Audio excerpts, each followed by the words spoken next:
કે હવે હું બને સંસાબા?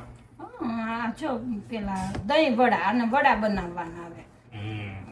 દહીં વડા બનાવવાના છે ને? દહીં વડા ભજીયા બનાવીને એને ઘોડા વડું બનાવવાનું. અને આને છે ને પેલા ઘૂંટવાનું બહુ, જેટલા ઘૂંટવી ને એટલું સારું થાય. ઘૂંટવાનું જેમ બને ને. સેજલબેન શું કરવા બેટા?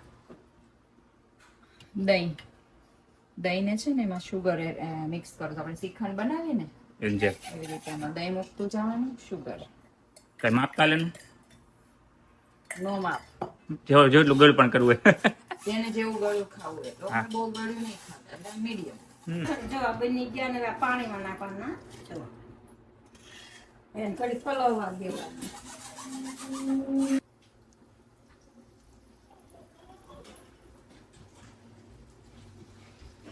હંસાબા તો હવે અમારે બધું વિદેશી ખાણું બનાવવા માંડ્યા છે. મેક્સિકન ડીશ જોઈ ને બધી બનાવી હતી અમારી. જોજો મેક્સિકન પિઝા. વિદેશનું ખાણું શીખવું જ ને બરાબર છે. આપણે બધું ઘરે બનાવો એટલે બધું આવું એમ જ ને મજા આવે. આવું હંસાબા બધું દેશી ખાણું મસ્ત બનાવે અમારે, અને બે બેનો હતી એટલે બે બેનો બધું નવી નવું ટ્રાય કર્યા કરે.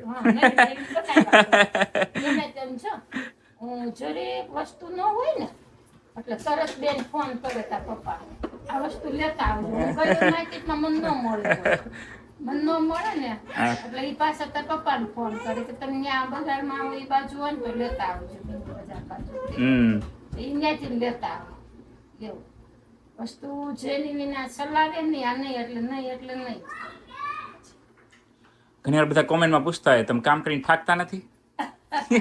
આખો દી કામ એનર્જી મળે છે. હું બહુ મજા આવે છે. એને એનર્જી કહેવાય. મને બહુ મળે છે. જેમ ભગવાનને યાદ કરું ને એમ બધું બહુ મળતી જાય. એ તો બધે આમે કામ કરે નરવાઈ રહી. નરવાઈ ને આમ ગમે છે એટલી અમે શરીરને મજા આવે. ઓલું તો બેઠા બેઠા ઓલું થઈ જાય. નવરા શું કરવું એટલે તે કામ કરવી ને મજા કરવી. આમ આપણા છે ને ઓલા મોટા થોડાક થતા હતા ને એટલે જઈ ઓલા રહેતા હતા છે બરાબર ને. ઠેક આ બધી ચટણી એમ ને? એક નંબર.